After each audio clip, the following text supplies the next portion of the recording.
चलिए अब हम बात करते हैं लिपि की। लिपि यानी ब्राह्मी लिपि। प्रोफेसर वूलर ने ब्राह्मी लिपि में 41 अक्षर बताए हैं, जिसमें उन्होंने 9 स्वर और 32 व्यंजन बताए हैं। ब्राह्मी लिपि का विकास उन्होंने इस प्रकार से दर्शाया है। ब्राह्मी लिपि उसको फिर 2 भागों में बांट दिया गया है। पहला भाग है दक्षिणी शैली, दूसरा भाग है उत्तरी शैली। तेलुगु, तमिल, कन्नड़ लिपियों का विकास दक्षिणी शैली में हुआ है और उत्तरी शैली की बात करें तो उसमें गुप्त लिपि का विकास हुआ, जो 4वीं और 5वीं सदी में हुआ। फिर सिद्ध मातृका और कुटिल लिपि, देवनागरी लिपि इसके बाद तीसरे नंबर पे आ जाती है, जिसको हम शारदा लिपि भी कहते हैं, या फिर आगे चल करके उसको 10वीं सदी में शारदा लिपि के नाम से जाना जाता है, देवनागरी लिपि को।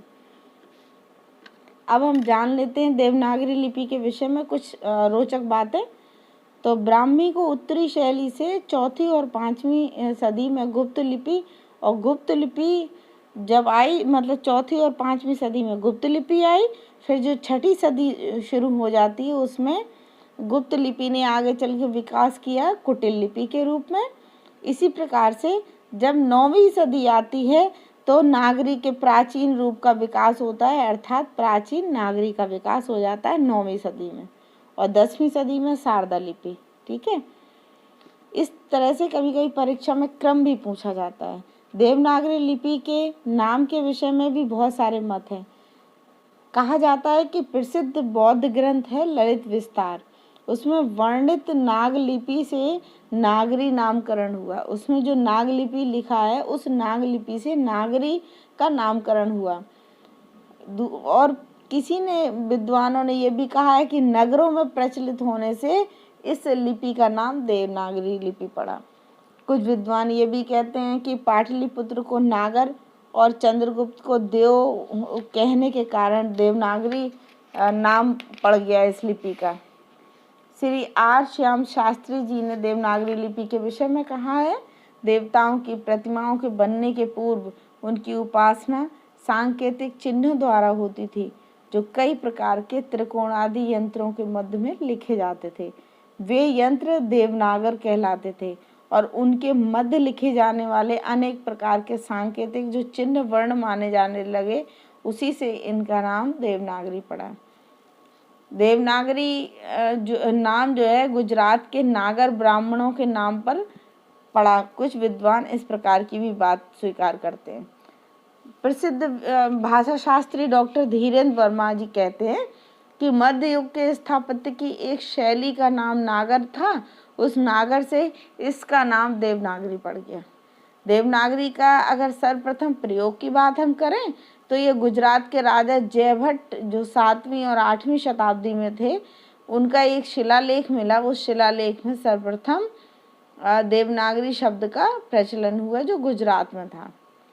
देवनागरी लिपि की विशेषताओं की यदि हम बात करते हैं तो हम पाते हैं कि देवनागरी लिपि अक्षरिक है, यानी अक्षरों में लिखी जाने वाली लिपि है। देवनागरी में एक वर्ण के लिए एक ही ध्वनि है, अर्थात प्रत्येक अक्षर उच्चारित होते रहते। ये देवनागरी की सबसे अधिक विशेषता है, खास विशेषता है। देवनागरी की वर्णमाला का वर्णक्रम जो है वो वैज्ञानिक है।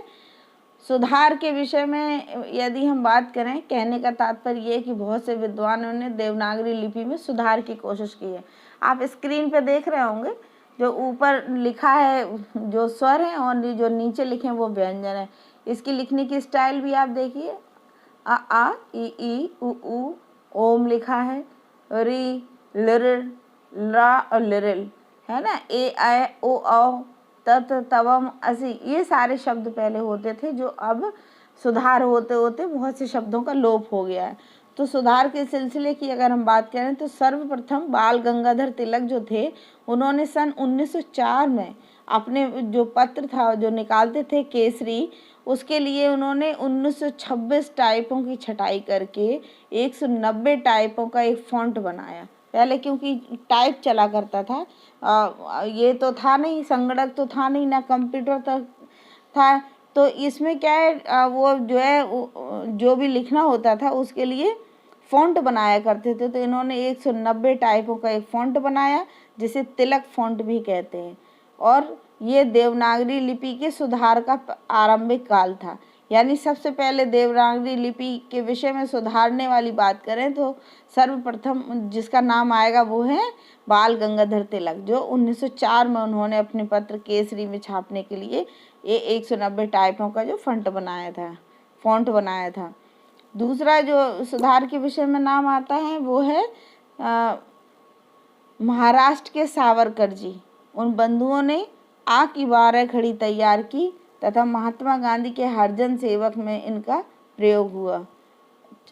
आ की 12 खड़ी से तात्पर्य छोटा, बड़ा, छोटी, बड़ी, सॉरी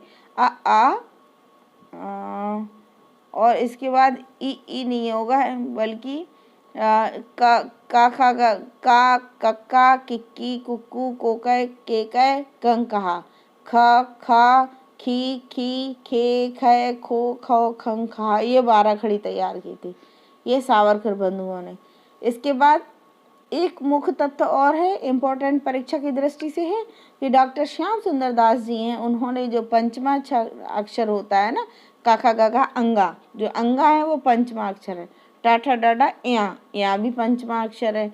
इसी प्रकार से ड़ा, ताथा, दाधा, ना, और अड़ा, न और माँ, इनके स्थान पर उन्होंने कहा इन पंचम अक्षर को लिखने की कोई आवश्यकता नहीं है, इसके स्थान पे हम अनुस्वार अथवा बिंदी का प्रयोग करके भी काम चला सकते हैं। डॉक्टर गोरख प्रसाद ने मात्राओं को व्यंजन के बाद दाहिने तरफ लिखने का प्रस्ताव रखा। एक प्रस्ताव ये भी रखा उन्होंने कि इसको दाहिने तरफ लिखा जाए, ठीक है, मात्राओं के बाद। इसी प्रकार से विद्वान श्रीनिवास ने भी अपना सुझाव दिया। क्या सुझाव दिया देखिए, कि महाप्राण वर्णों के बदले अल्प प्राण वर्णों के नीचे कोई चिन्ह लगा दिया जाए, जिससे वर्णों की संख्या में कमी आ जाएगी। जरूरी नहीं है कि सारी संख्या लिखी जाए, उसके नीचे अगर उन वर्णों के नीचे चिन्ह लगा दिया जाएगा तो वो अक्षर माना जाएगा। जैसे रा के नीचे लगा दिया, टा के नीचे लगा दिया तो आधा टा माना जाता है, ठीक है। हिंदी साहित्य सम्मेलन जब हुआ इंदौर में तो 24वां अधिवेशन था, और 24वें अधिवेशन में यानी सन 1935 में महात्मा गांधी के सभापतित्व में नागरी लिपि सुधार समिति का गठन किया गया। ये बहुत इम्पोर्टेंट है, इसको ध्यान रखिएगा। नागरी लिपि सुधार समिति का गठन गांधी जी के सभापतित्व में, यानी गांधी जी उस सम्मेलन के सभापति थे, उनके नेतृत्व में किया गया। कब किया गया? 1935 ईस्वी में। और अधिवेशन कौन सा था बच्चों? 24वां अधिवेशन। फिर नागरी लिपि सुधार समिति के संयोजक जो थे वो काका कालेलकर थे। सम्मेलन में कुल 14 सुझावों को स्वीकार किया गया। यानी नागरी लिपि सुधार के संदर्भ में विभिन्न विद्वानों ने अपने अपने मत दिए, परंतु स्वीकृत रूप की बात हम करें तो उसमें 14 सुझावों को ही स्वीकार किया, उनका स्थान मिला। नागरी प्रचारणी सभा जो हुई थी सन 1945 ईस्वी में, उसमें भी नागरी लिपि सुधार हेतु एक समिति का गठन किया गया। ठीक है, एक समिति नागरी लिपि सुधार समिति का गठन महात्मा गांधी के उसमें किया गया था सन 1935 में, और नागरी लिपि सुधार हेतु जो दूसरी समिति गठन हुई थी वो 1945 में, 10 साल बाद। इसके बाद नागरी लिपि के सुधार के संदर्भ में उत्तर प्रदेश सरकार ने भी अपना कार्य किया। उत्तर प्रदेश सरकार ने 31 जुलाई 1947 में आचार्य नरेंद्र देव की अध्यक्षता में, जो अध्यक्ष कौन थे? आचार्य नरेंद्र देव की अध्यक्षता में नागरी लिपि सुधार समिति का निर्माण किया। इस समिति की कुल 9 बैठकें हुई और समिति ने 25 मई 1949 को अपनी रिपोर्ट प्रस्तुत कर दी। 25 मई 1949 को नरेंद्र देव समिति की जो रिपोर्ट थी, उसके बाद उत्तर प्रदेश सरकार ने 28 और 29 नवंबर को सन 1953 ईस्वी में नागरी लिपि सुधार संबंधी सुझावों पर विचार करने के लिए लखनऊ में लिपि सुधार परिषद का गठन किया। जो नरेंद्र देव समिति थी, उन्होंने क्या किया? 1953 में नागरी लिपि सुधार संबंधी सुझावों पर विचार करने के लिए लखनऊ में एक सुधार परिषद का गठन किया, और उसमें विभिन्न राज्यों के मंत्रियों और विद्वानों को उस परिषद में उन्होंने आमंत्रित किया। इसी प्रकार से नागरी लिपि सुधार के संदर्भ में उत्तर प्रदेश सरकार द्वारा गठित लिपि सुधार परिषद की बैठक की अध्यक्षता तत्कालीन उपराष्ट्रपति डॉक्टर सर्वपल्ली राधाकृष्णन ने की थी। यानी ध्यान रखिएगा इन पॉइंट्स को उत्तर प्रदेश सरकार द्वारा गठित लिपि सुधार समिति परिषद की बैठक की अध्यक्षता तत्कालीन जो उपराष्ट्रपति थे डॉक्टर सर्वपल्ली राधाकृष्णन उन्होंने की थी। डॉक्टर सुनीत कुमार चटर्जी ने कतिपय परिवर्तनों के साथ मतलब कुछ परिवर्तनों के साथ देवनागरी लिपि के स्थान पर रोमन लिपि को स्वीकार कर लेने का सुझाव दिया था। अक्सर परीक्षा में पूछा जाता है रोमन लिपि को स्वीकार कर लेने का सुझाव किसने दिया था, तो डॉक्टर सुनीत कुमार चटर्जी ने दिया था। ये थे कुछ रोचक महत्वपूर्ण परीक्षा की दृष्टि से कुछ तथ्य और जानकारियाँ जो बहुत आवश्यक थे। बने रहिए मेरे वीडियो पर, शेयर कीजिएगा, सब्सक्राइब कीजिएगा और आप लोग लाइक और कमेंट करेंगे तो मुझे भी अच्छा लगता है। इसी आशा के साथ कि आप लाइक करें, कमेंट्स करें। मिलते हैं हम अगले वीडियो में। चूँकि हिंदी का आगाज़ हो चुका है, 14 सितंबर आ गया है और हिंदी के संदर्भ में और वीडियो लेकर के आऊँगी। तब तक के लिए नमस्कार सभी को।